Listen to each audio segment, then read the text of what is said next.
Press a button. Press a button.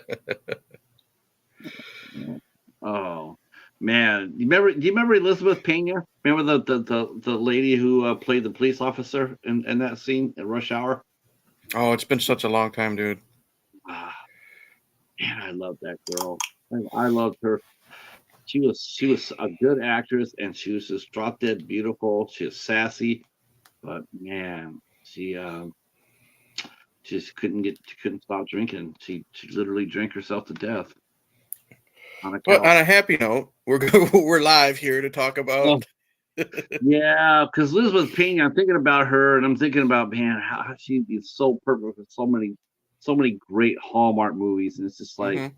oh, you know, sometimes you ever do that? You ever see an actor you see an actor and you wonder like, wow, I wonder if they could do that role.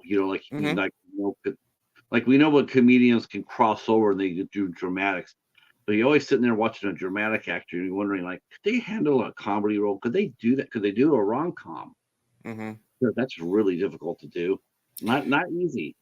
And that's why I was surprised with today's choice or this month's choice is Jerry O'Connell, who, other than like the horror cred, he's, to me, I only kind of know him as like the goofy douchebag college frat boy type of role. You know what I mean? And I thought he was pretty damn good here for what he needed to be. I mean, granted, he's working with his wife, so they have that chemistry. But I was surprised at how likable and charming he can be when he's not in those other type of roles. Yeah, you know what? You're right. I mean, he does have that reputation for playing, sort of a sleazy, sort of Mm-hmm. like, but he really sparkled here, as Mm-hmm. far as I'm concerned. I mean, he was really good in this movie, Mm-hmm. and and it's not nearly as easy as people think it is. No, no, because if you like I said, granted he's working with his wife, but if you're trying to do or how would I say it, if you're hired as an actor to do a love story and you don't have chemistry with the person you're supposed to fall in love with, how are you going to keep that audience? You know what I mean? Right, right. I am trying to set this up. Mm-hmm. Trying to set up my screen here so I can see the chat. It's like it used to be pretty easy. Type in popping the popcorn and Katie's name, and Mm-hmm. then you could it'll pop up right away. And it's like it's not so easy now. Well, I have to look at it. you have the chat option to see the comments in StreamYard too. You just Yeah, click on the comments tab too. So we are in good shape now. see, we're Uh, good to go, so bro. yeah, let's go. Let's get this cracking. So Lovelocks is it's just a fun film. I Mm-hmm. don't want to get too deep into it because we're going to wait for Katie. Katie's going to be in about 15 minutes or so. Mm-hmm. I'm not sure if Val's coming or not. She went to help a friend whose farm got the property got hit by a tornado, Shit. and she was over there helping her clean up. Luckily, no animals were killed. That's the first thing I asked was like, any animals hurt? Because Mm-hmm. um, but luckily, nobody got hurt. No animals got hurt. She did say that she's working her ass off and she's pretty sore. So, She's where uh, she needs to be. That's more important than a right. YouTube stream. I totally agree with that. And so, all we'll do is just go ahead and just pass the buck on to you for next month.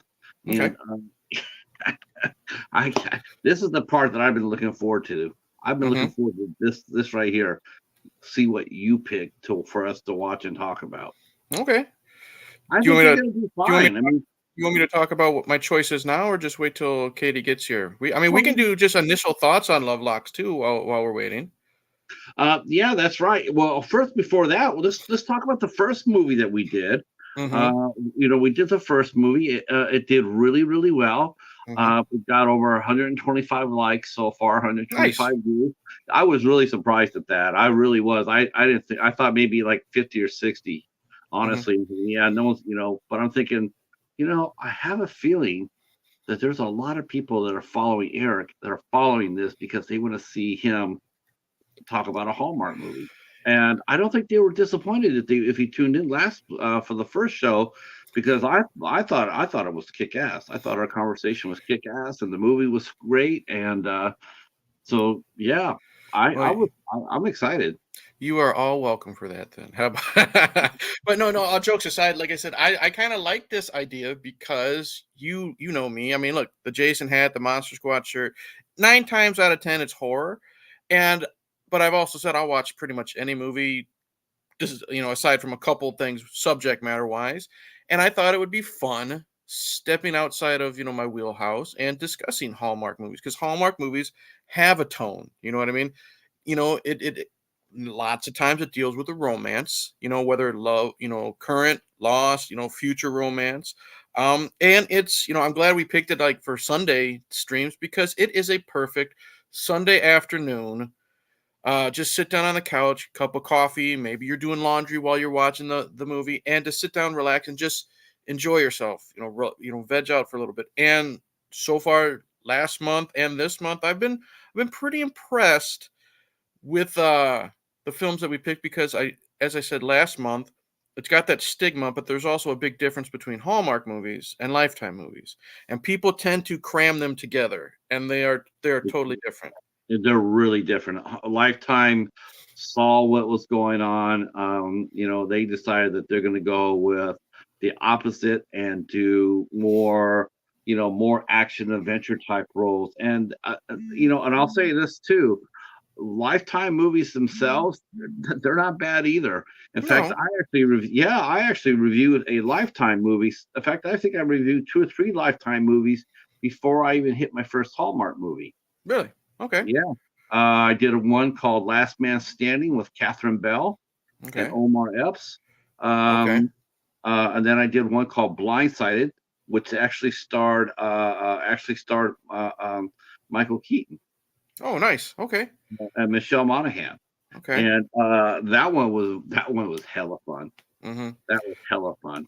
Um, and I was just like, those are interesting movies. Women Mhm. in Peril, but you know Mhm. what? People thrive to that. Mhm. Um, but as far as what Hallmark is doing, and this is something we're going to have to address sooner than later. But Hallmark, they have their core audience, but they were looking to, every Christmas, um, you know, it's a white Christmas, right? And Right. we're not talking just snow on the ground either. Right. It's every Christmas movie is coming out all white people all the Mhm. time. No diversity, no inclusiveness, no none of that. It was just all white.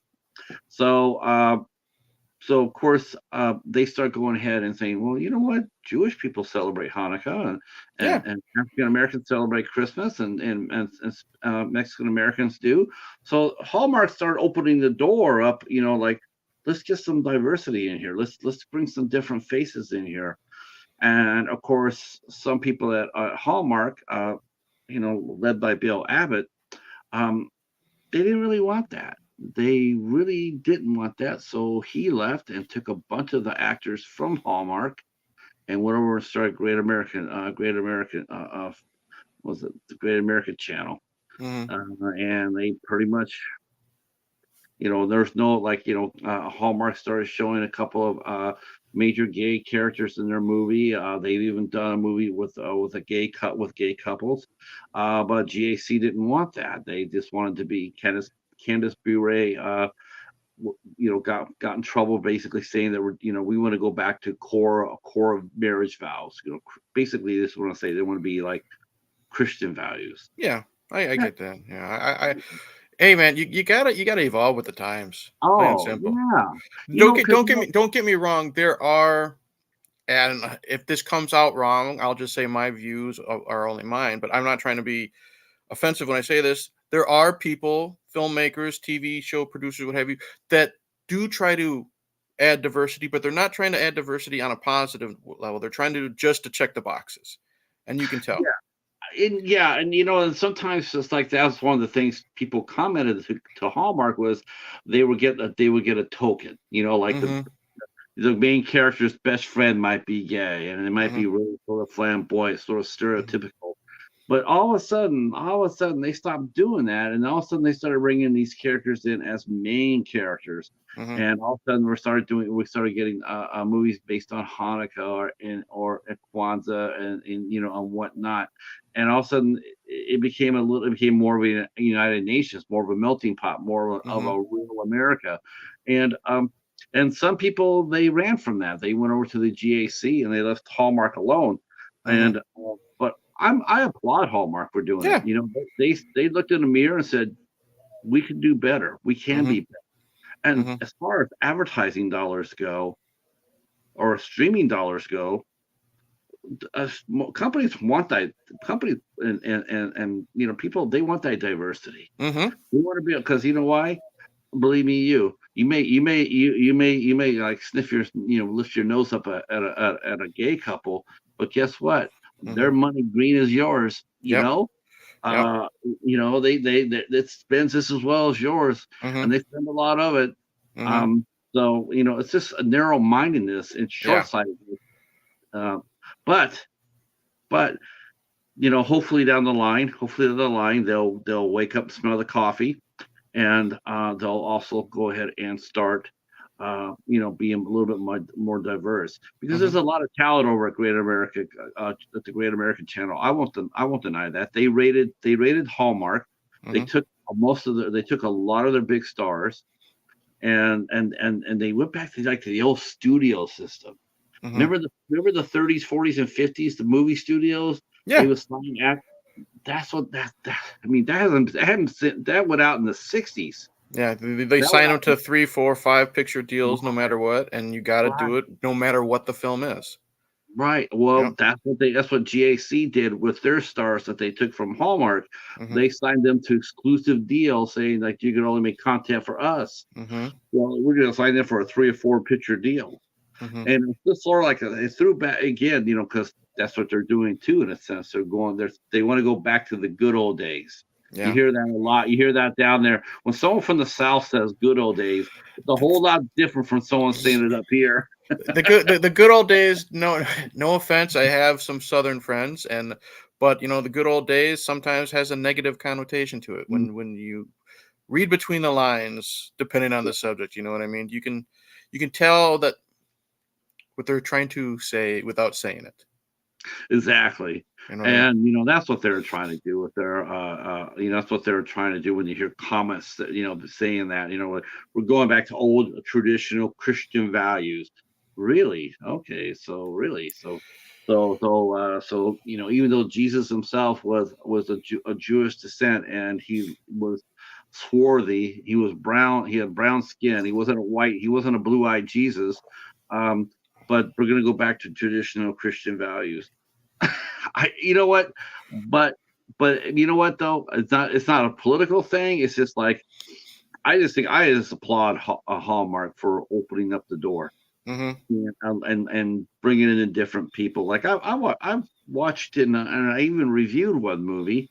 Was a Jewish couple celebrating Christmas, and I watched and I reviewed it for my channel. It was really good. Mhm.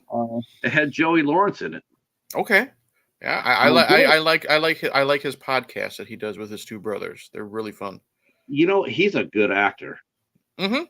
I, Yeah. I I got a movie of his. It was one of those blind buys, and it's called The Hit List.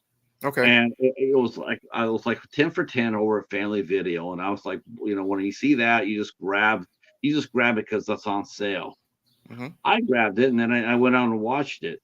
Man, I was really surprised. I thought it'd be sort of like the Fell Dog, but it was light years above that.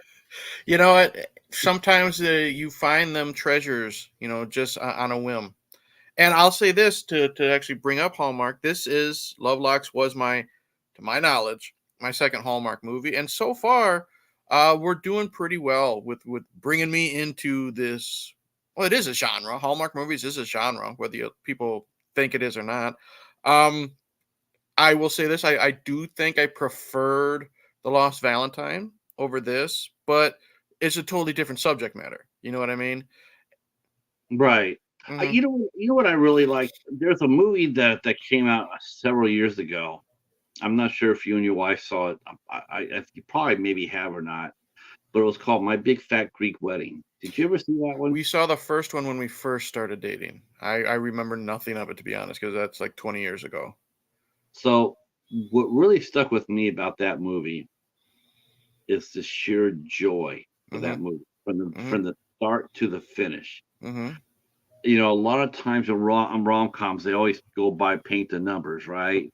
They meet cute, they have some, like their first date doesn't go well. They have to Mm-hmm. meet the parents. Parents are weird, and and then in the third act, there's like something comes up. They break up. Yeah. Yeah, My Big Fat Greek Wedding. What I really loved about it was they didn't have any of that. Okay. That movie was just that movie was, dare I say it, that movie was almost like just a pure a Hallmark card. Okay. It was just, it was just so much fun to watch and so joyful, and I got the same feeling with Love Locks because there wasn't any of that third act. Oh my God, Not really. Aside no, from, I mean, we'll definitely we'll wait for Katie for most of it. But the only thing that I had that kind of threw me off was the when Jerry O'Connell brought in he had a girlfriend after we already got into the him and Rebecca Romaine's characters kind of rekindling that spark, and then just out of nowhere she just pops up. So that's yeah, kind of that speed bump, the what are we gonna do now type moment. But it was very downplayed. That it was it wasn't a big part of it. It was just a part of it. You know what I mean? exactly. Hmm. Hey Jennifer, how are Hey you? Jen. Hey Jennifer. Uh, uh, um, yeah, I agree. I agree. Because and it wasn't like a plot device because you Right. got to think about it. It seemed perfectly natural because you know he's living in there. He has his business over there. Of course, he's Hmm. going to be seeing some different people. He never expects to see. He never expects what's going to happen to happen. Hmm. Uh, so there's just there wasn't anything there Right. that would cause a typical, rom-com third act. Oh my God, where Yeah. they have to really, running to the airport or. So I will say this: Hmm. when it comes down to bumps in the road and like when you're running after somebody to the airport, man, I still gotta see. You thought you know what I'm saying, right? Hmm. Now, what movies have you ever watched where they show that after they break up and or then they run back to get them? What's the one movie that you think about with that where that just makes you like that warms your heart a little bit? I can't think of one off the top of my head, but I know the trope you're talking about. Or it's like chasing after the train as they're leaving, and then he gets on and he goes right to her seat. It can be far fetched at times, but you still have that if you're invested in these characters, which I really was. I was pulling more for Rebecca than for Jerry, but that's because we are following her a lot more. Um, that's what makes that gimmick or trope work is if you actually care about these characters. If it's a schmaltzy, eye rolling, cheesy in a bad way type of romance movie, I don't care. You know what I mean? But the way this was written for her character, the way she acted, and you can tell it wasn't just a romance thing. She had this. I mean, it's brought up by her daughter. She does have empty nest syndrome. She does not want to be alone. She's afraid to make changes in her life. You know, I cared Right. about her a lot, so I wanted her to get the guy at the end. You know what I Yeah. mean? And when I was asking about the last third act of most of the rom-coms, they always have that. Oh my gosh, how's that going to happen? How But the one that really stuck with me because I thought it was just so cute, and I remember watching it in the theater, and I'm going like, man, this is choking me up. Hmm. But I love the last get when they come back together was Crocodile Dundee. Oh, I haven't Man, seen that in ages. man, at the end of the movie where Linda Kowalski's character Sue is getting onto the train and he follows her down there and they're yelling across the crowd and the crowd's the crowd's transferring the comments to Mm-hmm. oh my gosh. And then finally he just stands up and he walks across the crowd. It's like crowd surfing, they crowd surfed him over to her. I always thought that was like one of my favorite rom-com, third act bump that I've ever seen. It was really charming and really sweet, and I wish that Helena Kowalski had never married Paul Hogan. Mm-hmm. Man, oh, I do, because I think it took her away from us, from Hollywood, Yeah. because she would have been huge. I remember her being real charming with in that movie, and she had great chemistry with Paul though, and Yeah, yeah. that's what's required. Again, like I said, when you have these type of movies, when you have to have people fall in love and you have to follow their journey, you want them to get together. If it's let let me go like right into left field. Let's go like with something like, it's funny, I'm talking, Hallmark and Terminator Genesis, okay? And the thing is, the plot of that movie is we're watching the first meeting, at the time, of Kyle Reese and Sarah Connor. But the problem is Emilia Clarke and what's his face? I can't even think of his name. The guy from Suicide Squad and the newest Die Hard movie, they have no chemistry. And it's not just because they're at odds with each other. They have no chemistry at all. You can tell this actor and actress, there's no way you would believe that these two would fall in love. And the fact is, we know that they have to give birth to John Connor and yada yada yada.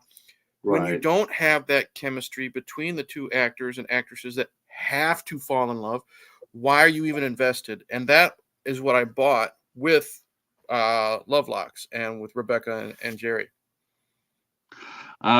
Katie has joined us now. Hi, There Katie. she is. Hey, sorry it took me so long. That's okay. That is okay. Me and Patrick know how to BS and keep it going. Yeah, we can do this. We can do this one in our sleep. Yep. No, I had to get home and put the laundry in the dryer and then put more laundry in the washer real fast. It's all good, Katie. Don't worry about it. Mm-hmm. Fashionably late is what you women call it, right? It's all good. Hollywood late. Hollywood late. That's right, Hollywood late. Right. And then I had to put the stuff that was in the dryer before away real fast too. Mm-hmm. So the movie we're talking about today is this one here. This is Lovelocks. Came out in 2017. Mm-hmm. This is it's called the Gold Crown Collection, Hallmark Hall of Fame. So this means this movie, and we obviously know this. This was not a cheap movie to make by Hallmark standards.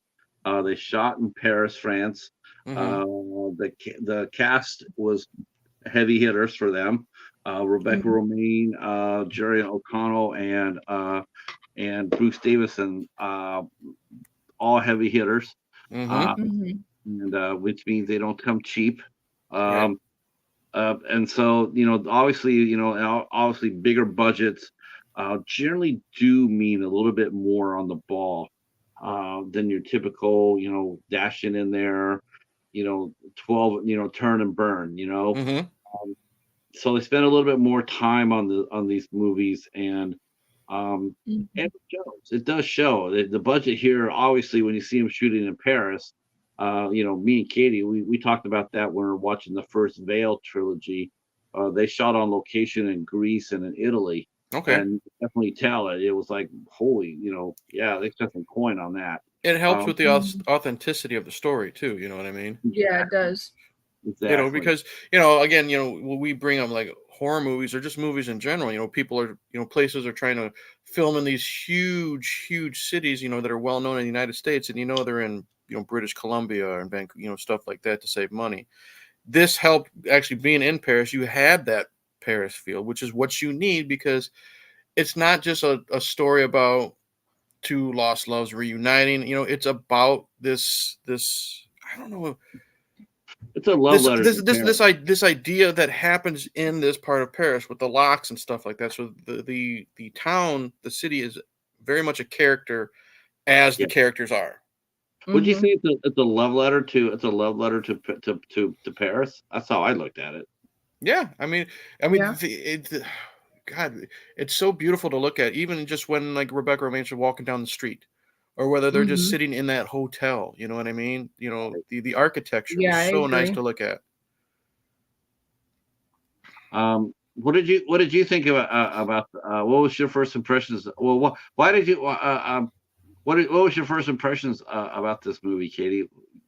What did you Oh, think I've about it? seen it before. I've seen it before, like years ago. I think it was like, I don't know, like a year or two ago. Not like years ago, but um, and I thought it was a cute movie. I liked how the opening scene is them in Paris as they were like little or whatever, Hmm. and then it kind of got into like how they got older and stuff. I found that really interesting.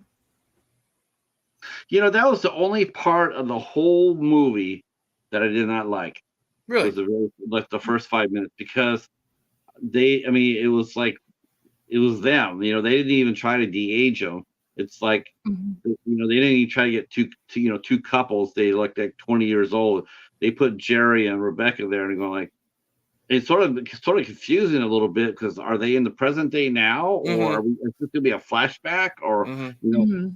But it's them supposed to be them 20 years ago, and they're like, yeah, but they look the same. They're not, you know, they don't. It's them. We know it's them, and it's and but that was probably the only thing that I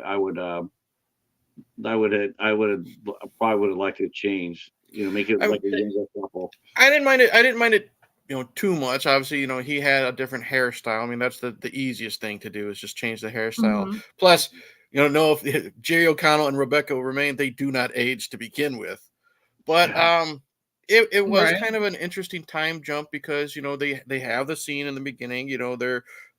They're afraid to make the commitment. They drop the lock in the water, and then suddenly, Rebecca Remain, she has an 18-year-old daughter, and she's going on a divorce, or she just got divorced, type of thing. And Mhm. it was a jump just like that. There was no gradual progression, so I could see why it'd be a little bit jarring. yeah. We see, you know, and you know that's funny because you know they split away, and then Yeah. as soon as you heard about the daughter, you're thinking, oh gosh, did they had a girl? Hmm. But Yeah.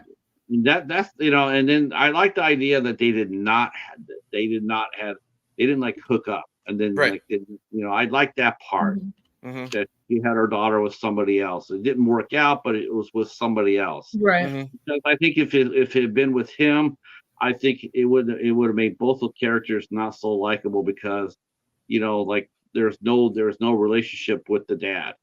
You know, It would have Right. also taken away from the reunion scene. You know what I mean? How he looks. He thinks Mhm. he's just, serving wine to a random patron at his hotel, and it's her. The shock on his face and her face. It wouldn't be Right. as important for the movie if they already had a child together and they just had no contact after 18 years. Yeah, I exactly. agree. Hmm.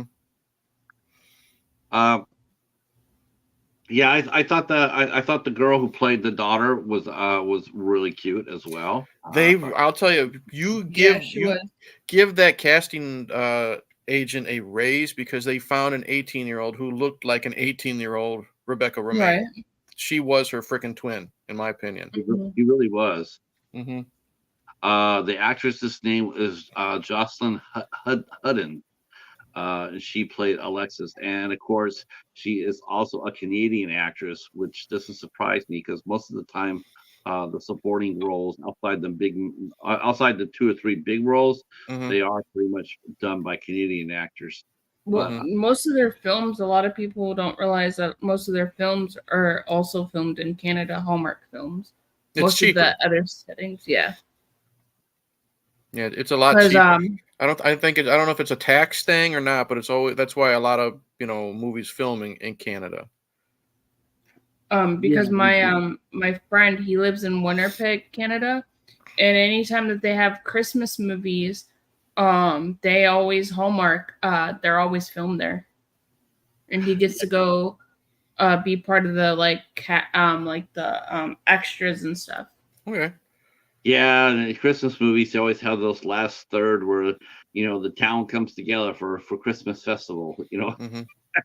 Just about everyone. Yeah. How many festivals you been to, Joe? Oh, this is my 35th one I've done so far.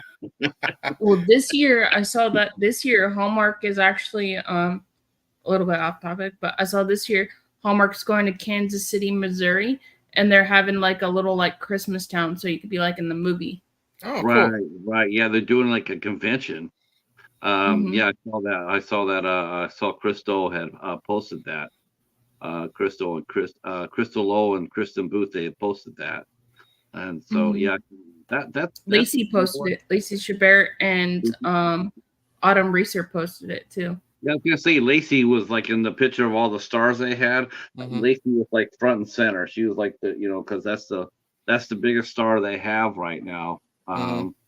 Between her and Brendan Elliott, there's a lot of wait till we get to Lacey Chabert. I think a lot of people are gonna be surprised when we Okay. unfold what we're gonna be unfolding today. But what scene stood out to you guys in this movie? What scene stood out to you? I honestly, anything with Bruce Davidson, that man. I mean, don't get me wrong. I loved the Rebecca and Jerry O'Connell together, but anything with Bruce Davidson, that man, he even with even with the fake French accent, he was so charming. Whether Mhm. he was trying to be serious, trying to get Rebecca to move on and get out of her comfort zone, Mm-hmm. or if he's just teasing her, oh, she gave up painting. She was great, but she gave that up 20 years. Just kind of giving her, a poke type of thing. But the man is just so charming, and he's just you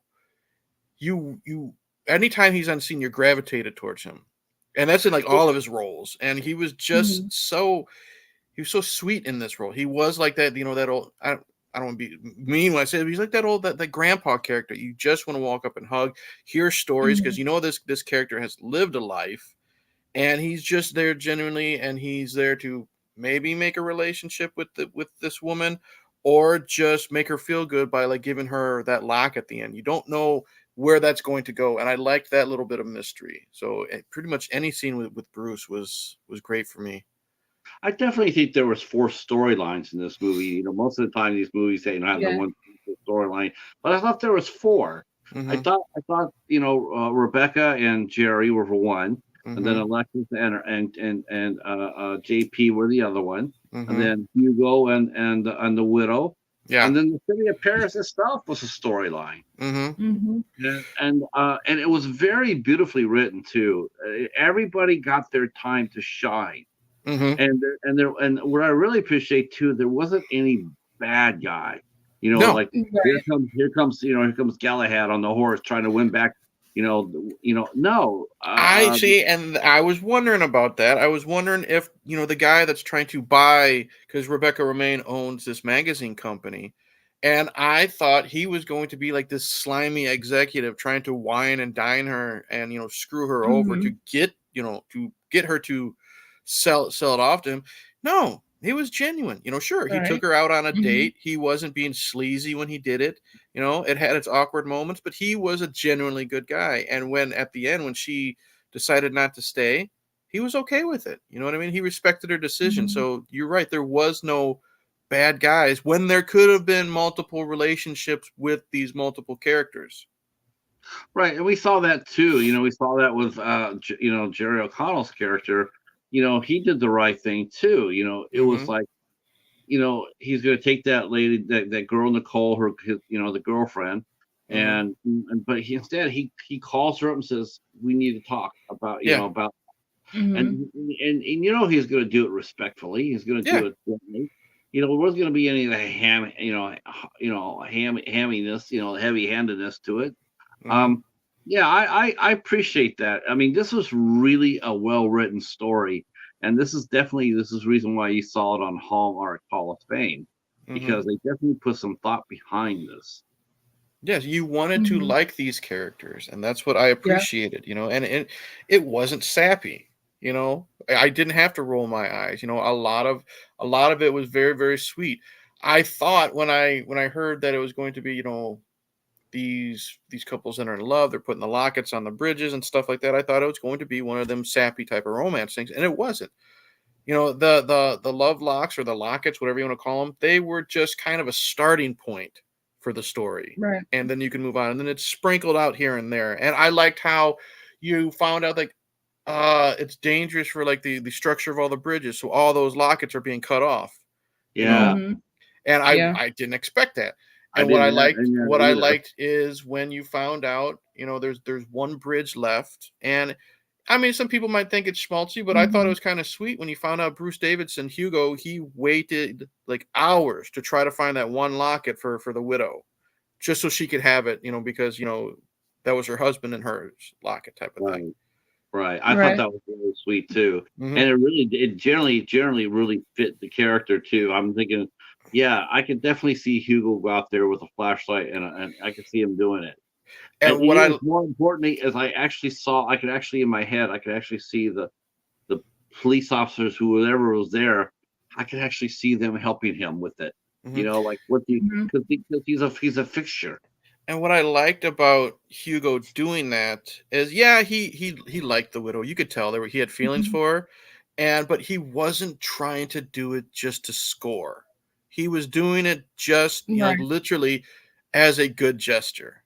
You know, if it went, further than that, he'd be all for it, but he wasn't doing it to score points with her and possibly get in a relationship. He did it because it meant so much to her, and he did it just to be a genuinely nice guy because that's what he was. Yep, I agree. See, Jennifer says, put John Snyder or Paul Walker in a Hallmark movie, and I'm sold. John Might, Snyder's been in one, been in a yeah, couple. I don't. It might be sort of hard to put Paul Walker in one, unless you want to let me a shovel. I mean, I don't think Paul Walker was ever in one. I don't think so. I think he was too busy doing the Fast and the Furious, and he was doing movies like Joyride and stuff like that. I don't think he ever got a chance to kind of expand into dramas before he passed. no, I don't He think so. didn't. I do think that John Snyder. Yeah, I think you're right, Katie. I think he's done a few Hallmark movies, and I'm sure he would be. We were talking about this before he got here. Great America Channel. I definitely see him. I could definitely see him going over there and doing some of those movies over there. Yeah, I could definitely see that. But I don't think Paul Walker ever did a Hallmark movie. I I mean, I can't think of him ever doing like a love story type of film. I mean, don't get me.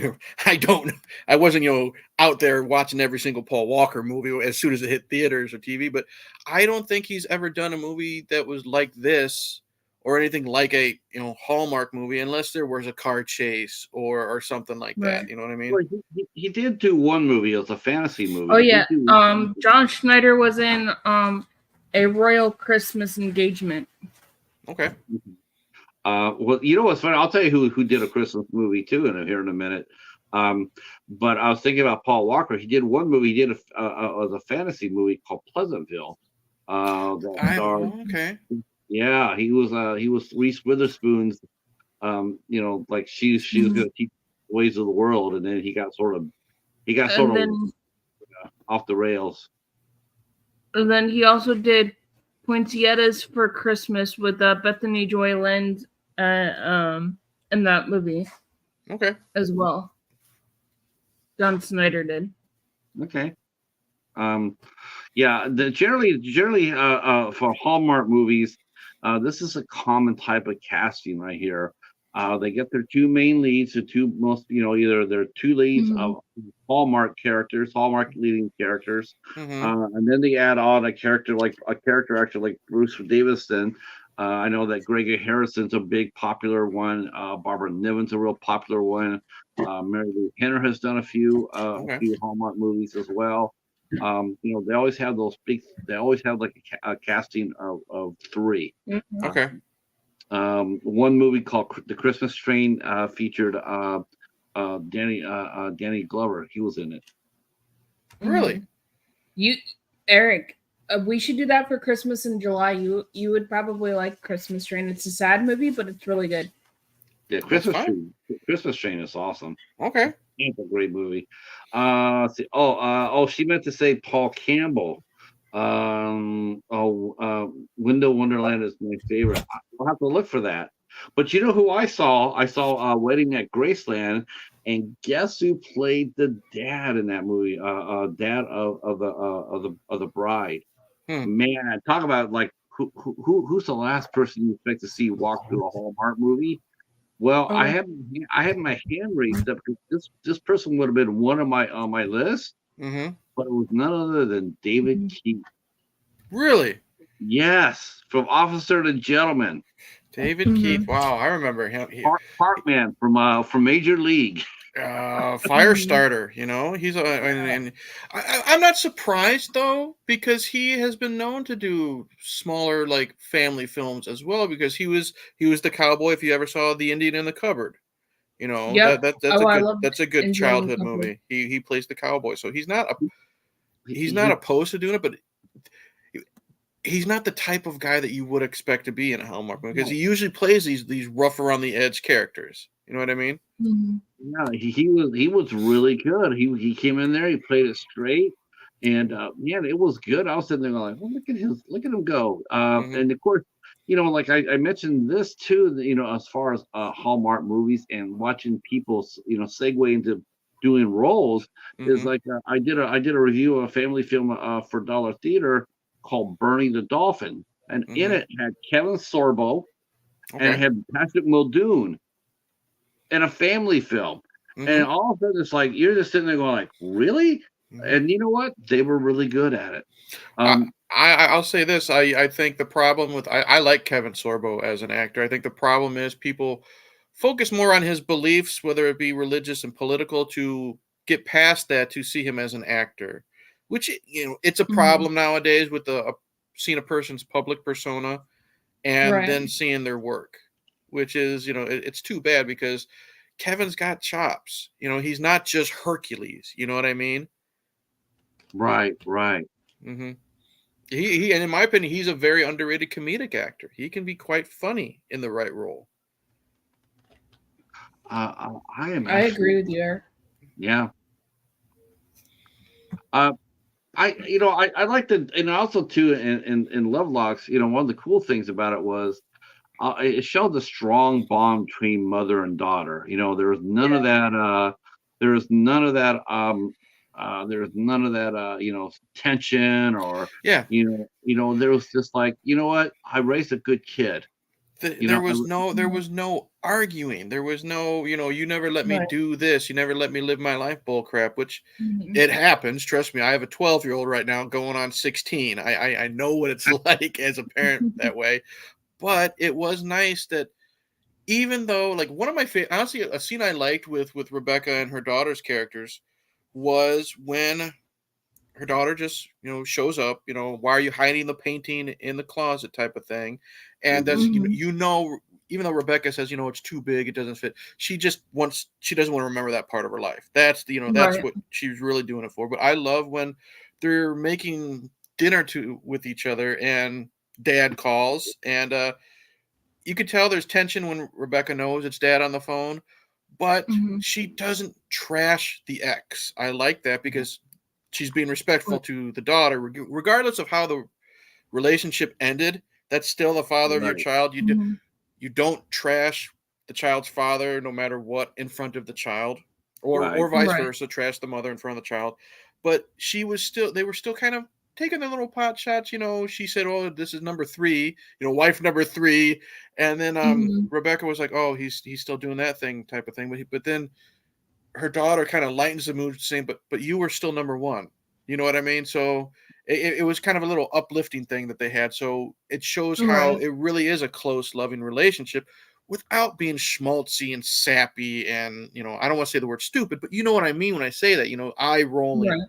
It was still very sweet how they were able to get the point across, but still make these characters likable and show the bond that they do Mhm. have. Because if you think about it, they only share a handful of scenes together, because then eventually, Mhm. once they go to Paris, and the daughter finds, is it JP or JT, John sh John Paul. Jean Paul. So Rom-com. she's she's swept off her feet by him, so she now has her thing. So she's being taken away from the mom character. But these little scenes when they are together, I think is really damn good. I do too. And what's funny because when she asked her mom, she was asking her mom too. Here she is, she's 18. You would think that she'd just be raring at the bit, but she still refers to her mother and asks for permission.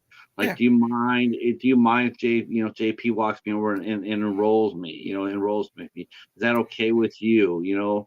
And then when she says, "Well, I thought we were going to do that together," and then initially she was like, "Okay, well, I can tell him no. I can tell him no."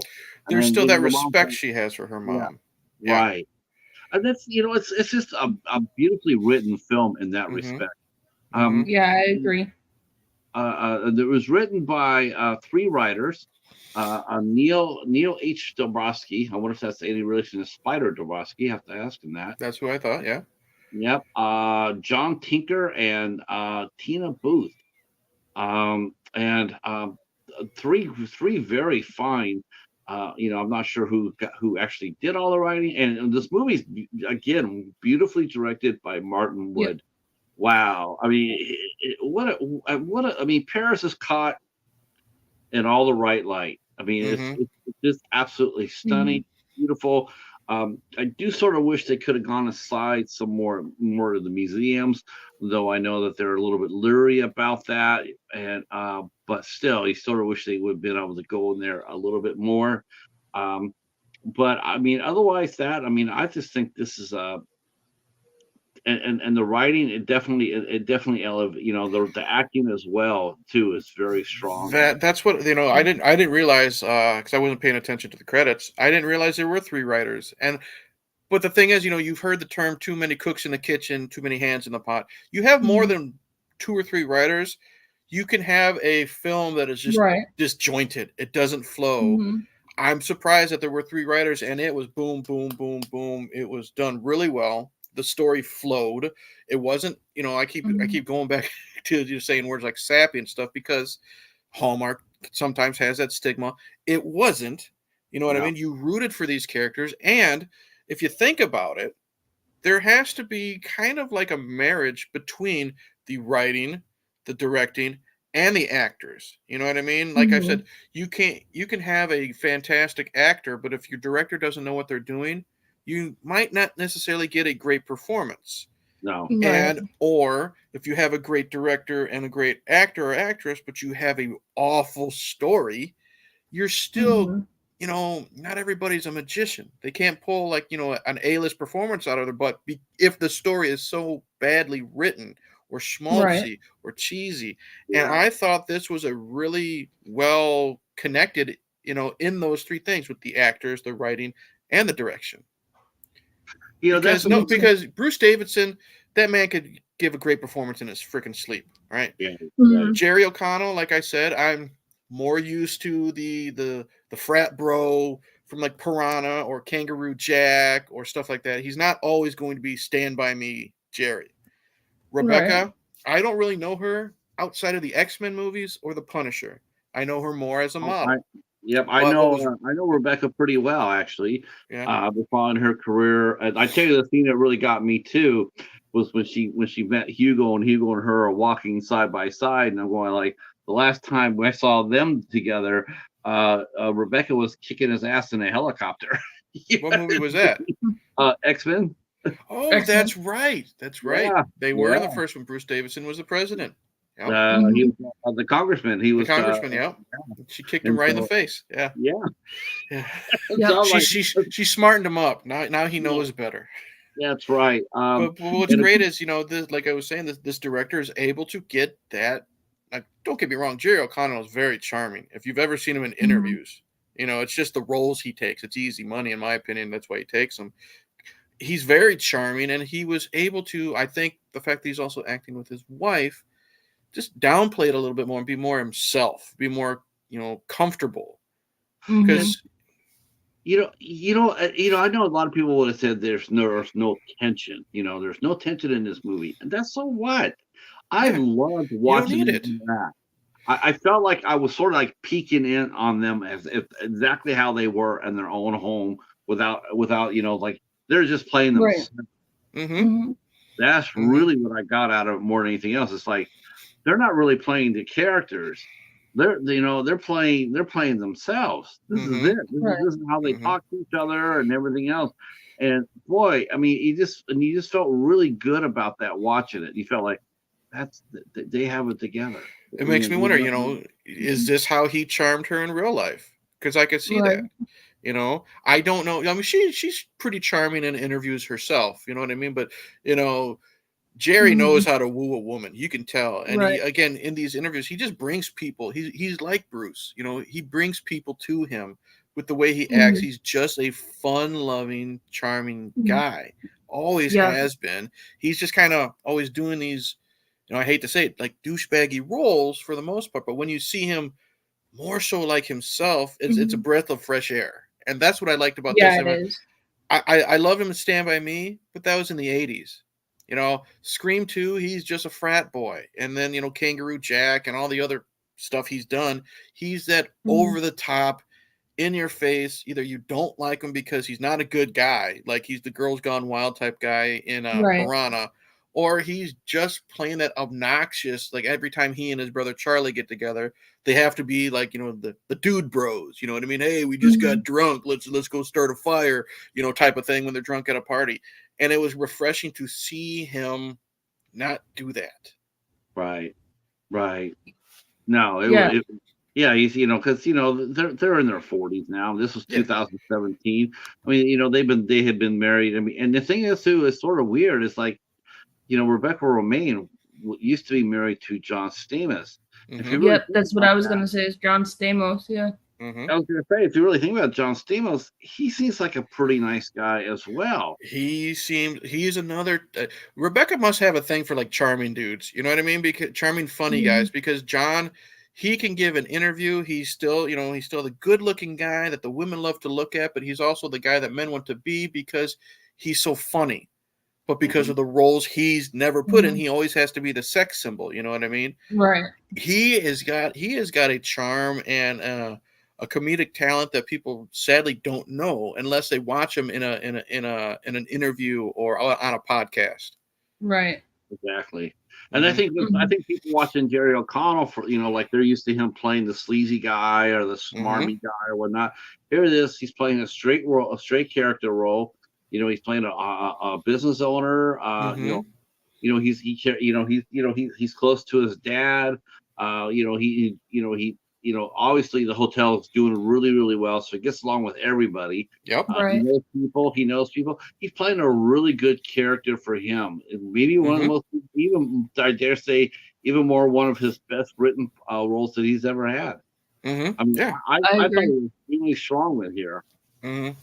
I was very, very impressed because, like I said, from the previous roles I've seen him in, I was very impressed that, like I said, maybe being with his wife helped.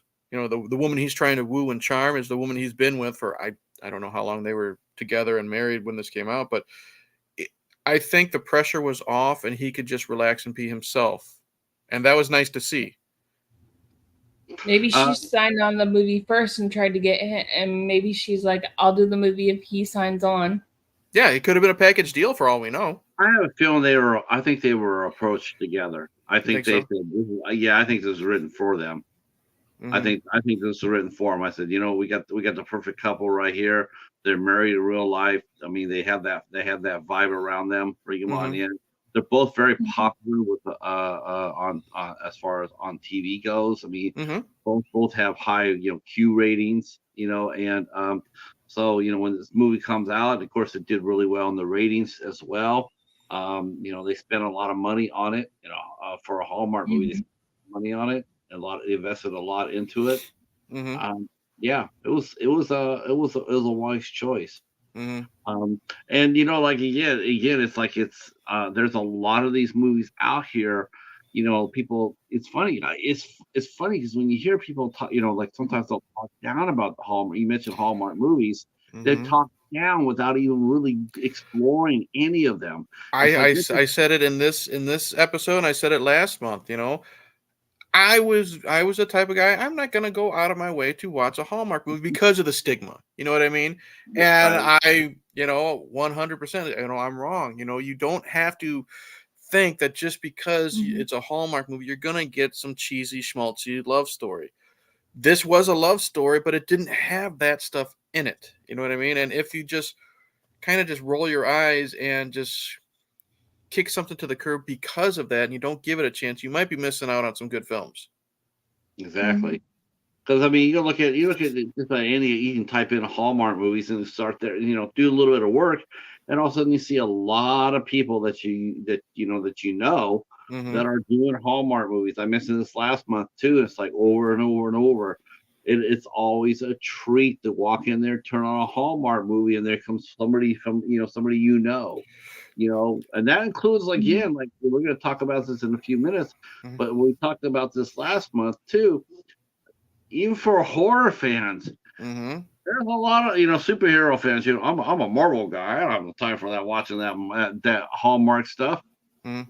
Well, that's true. That's really funny because the same people you're watching on Marvel are doing Hallmarks. Mm-hmm. You know, Mhm. like Mm-hmm. Right. Rebecca Romaine did. Yeah, she was Mhm. in the X-Men movies, and she was in a Punisher movie. So there you go. Yeah, that's right. Right. That's You know. she was in Punisher. She played the waitress. Mm-hmm. Yeah, very, very. So there you go. You look at these movies and you look down at them at your own for your own. You're missing out on your own. Mhm. If you're being a snob about it and you have your nose in the air or you crack up and you laugh, all you're doing, you're just showing that you just haven't really matured yet as a story, as someone who appreciates a good story or appreciates fine acting, and that's And okay. yeah, and like I said, I was guilty of that myself until you guys asked me to join you guys, like doing this once a month thing. I'm like, what brought me in and made me say, yeah, sure, was the fact that it's not my genre. It's not, I never sat down Right. and watched one because I thought of, the reputation of a Mhm. Hallmark film. And I sat down and I watched The Lost Valentine. And I'm like, okay, all right, this is starting off strong. And then I just finished Lovelocks today, and I'm like, okay, this is a love story, you know, but it doesn't have that stigma that I was thinking it would have. So if I hadn't taken Mhm. that chance, I would have missed out on two. Even though I do prefer The Lost Valentine, but that's a different type of movie altogether. You know what I mean? I think I Right. like that subject matter a lot better. I still would have missed out on two really good films in their own way. This one had a really, Mhm. I think Lost Valentine had a more interesting and better written story. This one had better Mhm. acting, and that's what drove me more was the characters in this one. But I still would have missed out on two really good movies. I like And them both. I agree with you. yeah, I agree with you. And I like to me like one of the fun thing to me is to actually catch see what you're gonna dive yourself in. What's Eric gonna pick this one for his movie? What Mm-hmm. is he gonna dive into? It's good. And there's like you said before, there's so many. You were saying Mm-hmm. you're on Peacock, and there's so Yep. many. And yeah, there really Mhm. are. I think I gave you the clue though as to look for a Hallmark Hall of Fame. Probably look for that because those movies tend to be a lot more They're a thoughtful. little bit better. They're not as mushy as the other like The Hallmark movies. Christmas movies Okay. are the Christmas movies, and believe me, I mean, I love I like the Christmas movies as much as anybody else. But I will have to say that a lot of those Christmas movies are connect the dots. There's not a whole lot of creativity in them. They're, you Well, know, not. the one that I watched last year with Scott Wolf, I think that's his name, the Mm-hmm. guy from Party of Five, Yep, that's Scott Wolf. Yep. and Lacey Chabert, the Irish one. That one was really really good. Okay. Or the Scottish wedding one, I think it was Scottish, not Ireland, Scottish. That one was really really good. The wedding veil was very good. Mm-hmm. The Yeah, Christmas. Exactly. I Wedding literally just Hey, typed in hey, man. I literally just typed in Hallmark on Peacock, and there's a good dozen movies. I mean, a lot of them are Christmas movies, but uh, it's going to be interesting what I pick, and we'll get to my choice when we're done. But I'm very interested in the cast. because I do look for the horror connection, and so far there is at least one, and I was surprised that there was more in Lovelocks than we thought. Jerry's in Scream You, 2, and he's in Piranha. Bruce Davidson was in Willard, and Yep. he was in Lords of Salem. you So didn't he lose my has, keys this time, did you? and he Sorry, was, Mark Lockton. that's okay. So, but Willard was in the 70s. Lords of Salem was within the last 10 years. So he's still doing the horror genre. And then the one I picked, and Patrick knows who I'm talking about for next month. He's got horror cred. Yep. But I guess the daughter from Lovelock, she was in that Del Toro TV show, The Strain, which was about Yeah. vampires or something like that. Yeah. And then the widow in this, she was in the Pet Cemetery remake. So even some people just have bit parts. So Yeah. But they still got horror cred. I mean, it's like, that's all right. They came in there, they got themselves a role, and they are there. I mean, Rebecca Romaine, as far as she's done some thrillers, some great movies. She did Femme Fatale for Brian De Palma. that And counts. she started out with Antonio Banderas. She did 4 seasons of The Librarians, Okay. which had elements of science fiction, fantasy, horror, and suspense. Very, very fun show. Very fun show, actually. And Jerry O'Connell's first movie ever was a Stephen King film with Stand By Me. That was based on Stephen King work. Drama or not, still counts in my opinion. So I think I think that if you because like I said, we're going to press on this just probably about every show we do, but you just can't do horror. You just can't. You can't do just one genre all the time. You just can't do it. You pigeonhole yourself. You paint yourself into a corner. Yeah. Then you have nothing to talk about. That's why I appreciate actors like Jim Carrey, who he's known for the slapstick stuff. But when he tries to do drama, he can, like The Truman Show or stuff like that. The problem is people they don't flock to those movies because they want to see Ace Ventura or they want to see The Mask or Dumb and Dumber Part 6. You know what I mean? They want that type of Jim Carrey. And it just sucks when he can't get a chance to show his acting chops. I like one movie, like the one movie I wanted to always see, and I never got a chance to, but the one movie I wanted to see his was the first time I think he tried to do a serious role, and that was The Majestic. I heard that was really good. I heard that was really good too. I know they didn't do very well because it's not The Mask, it's not like you said, it's not The Mask, it's not Ace Ventura. Yeah. But still, I know that he did the number 23 where he ended up playing like a serial killer. Or I like that one a lot. Yeah, I like that one a lot.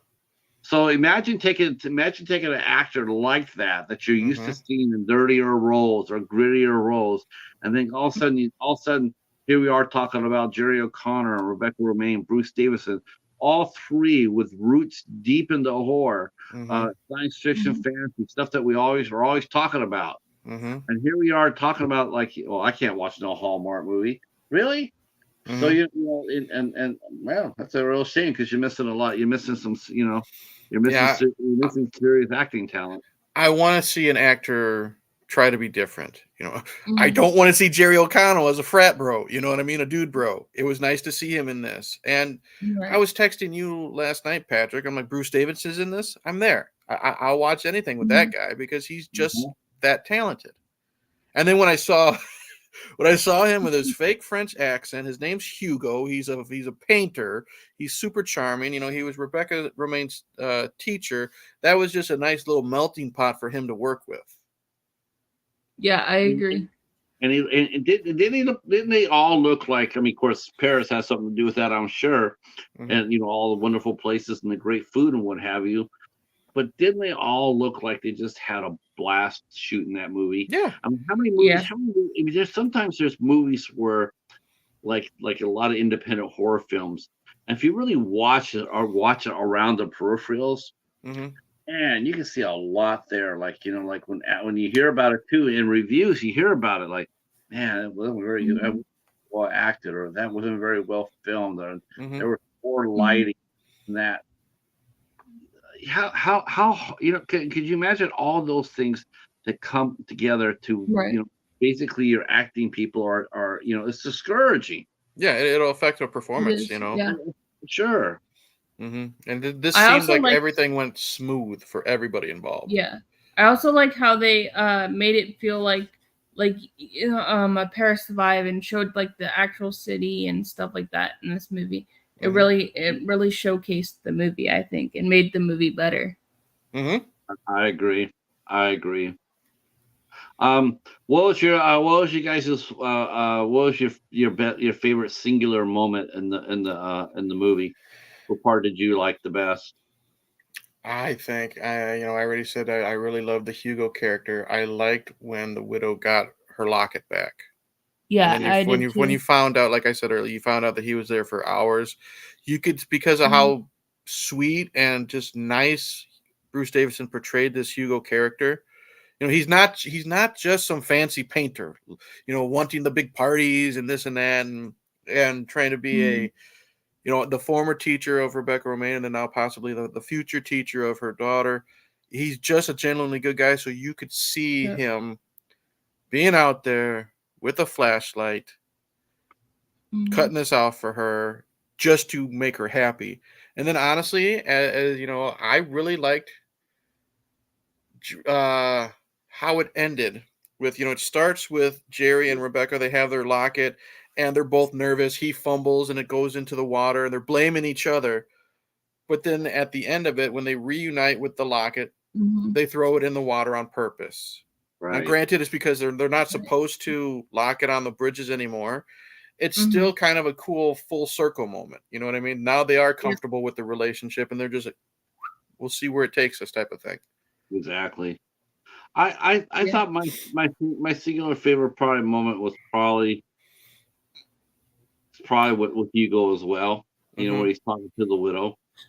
Like and then after the showing of the gallery, Mm-hmm. and we see Mhm. the picture, he says, "I always like to keep a few after the show," Mm-hmm. and Yeah. he kept her, Yeah. and I, Mhm. I really like Yeah. that. He didn't sell her picture to make money off of it. He did it because he liked her, and Mm-hmm. who knows what was going to happen with them. I felt like they were going to get together in the future.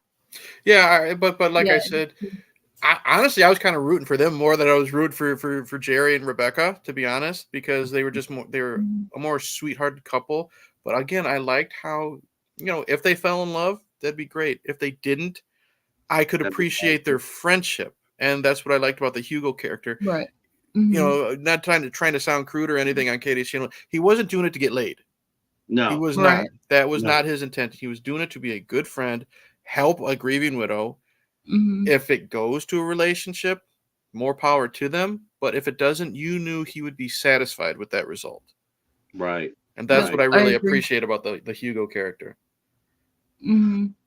What about you, Katie? What was your favorite moment? The same as Eric. I thought that was one of my favorite moments, and then one of my other favorite moments was like Rebecca Romaine and her daughter. They had such a close relationship, and I really enjoyed that as well. Hmm. I think we've gone 2 for 2 as Yeah. far as that goes. Now we get to come to the part that we're going to turn over to Eric. Hmm. And Eric is going to lead us into. We mentioned it already, but now we're going to get a little bit deeper. For all those horror snobs who are walking with their nose up in the air, going like, you wouldn't catch me dead watching a movie like this." Eric, take them to school. All right.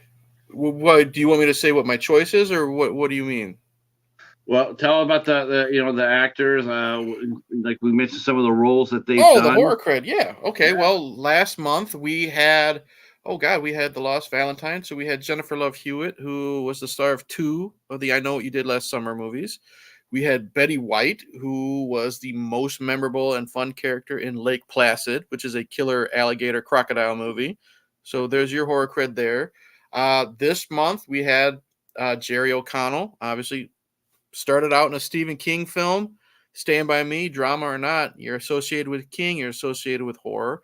But he Yeah. was also in Mhm. Piranha 3D in a very memorable role, but he was also in Scream 2 as Nev Campbell's Mhm. boyfriend. Um, like I said, Bruce Davidson, one of his very first roles ever was the original Willard, where he's training the rats to go after his enemies. Shout out to Crispin Glover's remake. I always got to give my love to Crispin. You know that, Patrick. But he Right. was Oh also yeah, I liked in. his remake. It was really good. But then again, he was also in. He was in Lords of Salem from Rob Zombie. Say what you want about that film. Bruce was really good. I'll say that. And then, like I said, the daughter from Rebecca Romaine's daughter, she was in apparently The Strain, that television show about vampires from Guillermo del Toro, and the widow, she played Rachel's mom in the Pet Sematary remake. So there's some connections right there. And then what I choose for next month, we have one actor that at least I know has done horror movies, or a horror movie, and he's also done a horror movie parody. So Yeah, I guess we can come. I guess you could spring it onto us. okay, What movie did you pick for your hosting? I chose, because I was looking, I literally just typed Hallmark on Peacock, and I chose from, is it 2022, I believe, Big Sky River. And River. Nice. what I thought was interesting, because it wasn't a Christmas film, but it also starred Lachlan Monroe, who has horror cred from Freddy vs. Jason. Say what you will, he was one of the likable characters in that movie. He was also in Scary, the original Scary movie, and it's another one of those woman comes to the town for a getaway and meets a handsome stranger type of thing, and you know what? That kind of intrigued me. So we'll see where that goes. Big Sky River. Big Sky River. That is that's gonna be not only that, but we gotta there's also the actors in there. Emmanuel Vaulier. She also has a ton of cred, Okay. including the first Wrong Turn. Really? Yes, she is Yep. in the first Wrong And Turn. she was also in 40 Days and 40 Nights. Okay. Yeah, but that's a comedy. But she also was in House of the Dead 2. Okay. Yeah. That's a fun one. Yep. So she has done her fair share of horror movies as well. The co-star on that is Kevin Smith. He's a regular. That's a Hallmark leading man. Regular Okay. leading. He's done a lot of Hallmark movies. Emmanuel has also done Saw 2. Jeez. Okay. Yep. She did Supergirl. She did let's see what else has she done. She did Destruction Los Angeles. Hell yes. Did Rogue. I love my disaster movies. I love it. Let's see what She else. was also in 2.5 Men too. Yeah, but that's a comedy. We're talking about horror. We're talking about yeah. So I mean, she's definitely got her fair share of cred. So there you go. I mean, she does TV and feature films. That's gonna be really, really fun next month. It looks really good. I've seen it. It's really good. I saw it last year or not last year, the year that it came out. Nice. Okay. Good to know. They did a sequel to it too. They dropped the sequel for that movie for Big Sky River. They dropped the sequel to it this year. Okay. They have the Bridal Path. So we'll have to after we watch that one. If we love it as much as we think we will, then we'll have to go ahead and start looking for a sequel. Okay. Yeah, I think that's exciting. I'm looking forward to seeing it. I know who Calvin Smith is. He's a very sturdy. He's a very steady leading man. Okay. And Yes, I'm not sure who the big star is for. Like I said, they always do 2 main ones and then 1 main support person. Could that be Lachlan? You think maybe because he does have a huge filmography. I mean, he's done a bunch of. Say what you want. He's done the at least one in the Name of the King movies from Uwe Boll. I reviewed that. Yeah. Well, we'll leave it at that. But still, he's got his filmography. You know, say what you want about some of the films he chooses to do, but you also got to pay the bills, Patrick. You know. Yeah, no, I'm not laughing out. I love Lachlan Monroe. Okay. I do. I love the first time I can remember the very first time I ever saw Lachlan Monroe. He was in White Chicks. First time I saw him was Dead Man on Campus. So he's been out for a long time, and yeah, and then I remember doing the, I watched in the Name of the King, Dungeon Season, the Name of the King, and good Lord, he made me laugh because he was chewing the scenery.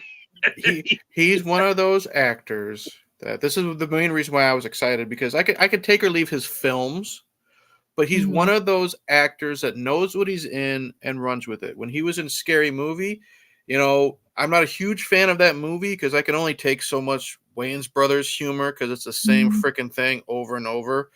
But he knew what he was in, and he was probably the funniest other than Anna Faris. He knew what he was in. He knew he was the straight man in Freddy versus Jason as the cop. He was really good at being the straight man, but he could still get his quips in, picking on the kids. So I'm really interested in seeing what this guy can do. So we know he can do horror. We know he can do comedy, obviously. So I'm interested to see what he can do in a dramatic situation. Hopefully there'll even be a young lady for the for Lachlan Monroe. Katie, you wanna go ahead and what date should we talk about? We need a date, don't we?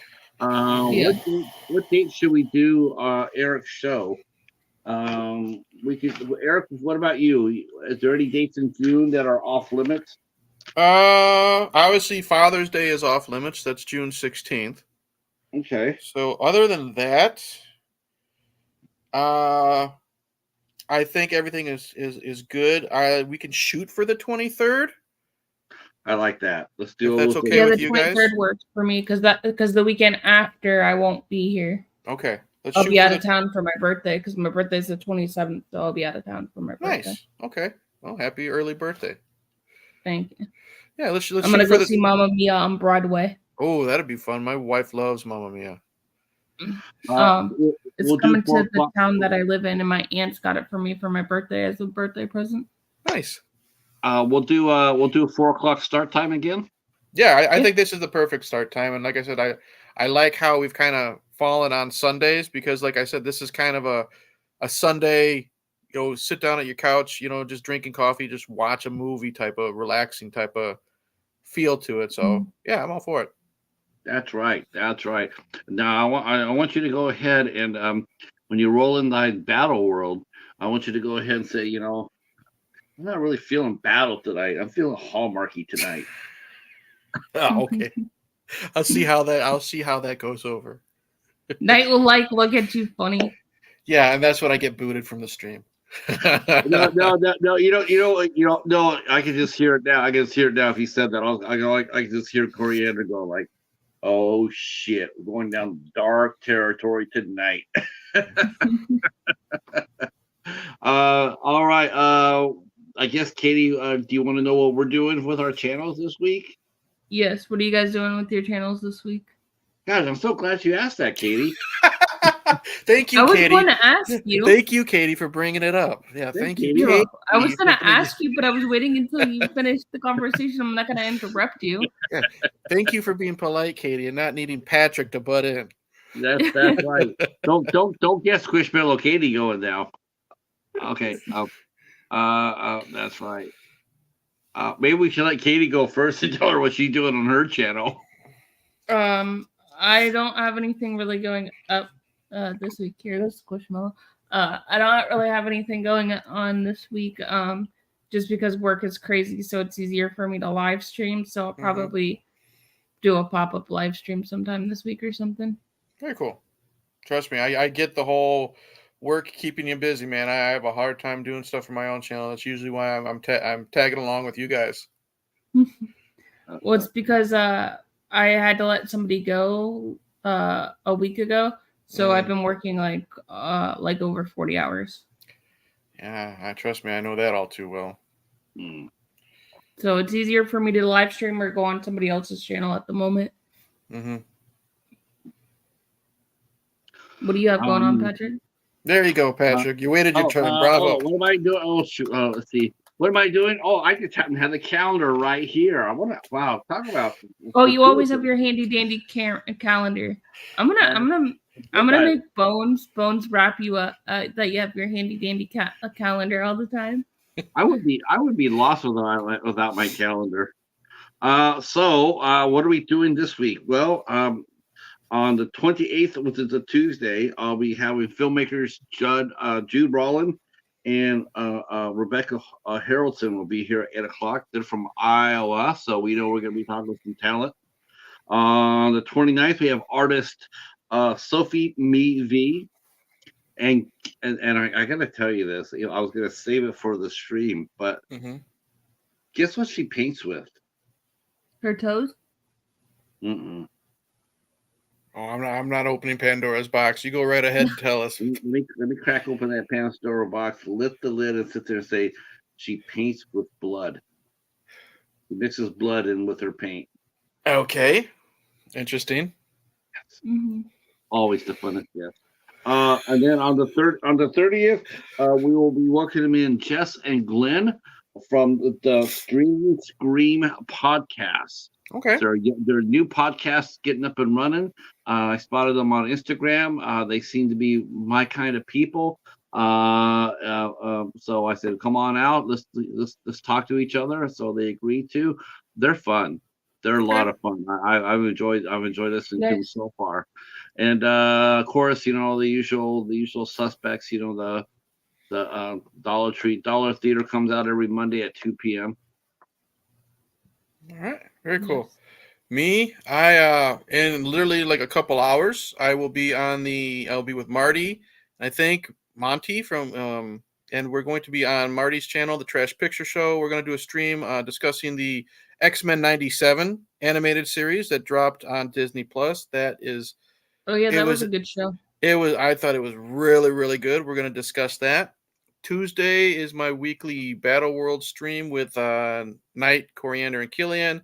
We are doing Friday the 13th 5 against Texas Chainsaw 3D. And then Thursday, I will be over with Mike, and I think he's got a panel going on American Werewolf in New Jersey. We are starting our summer of Stephen King, and we are starting with The Mist. So I'm very excited for that. My own content, it's hit and miss. It's whenever I'm not tired and I just want to put something up, but that's where I'll be this week.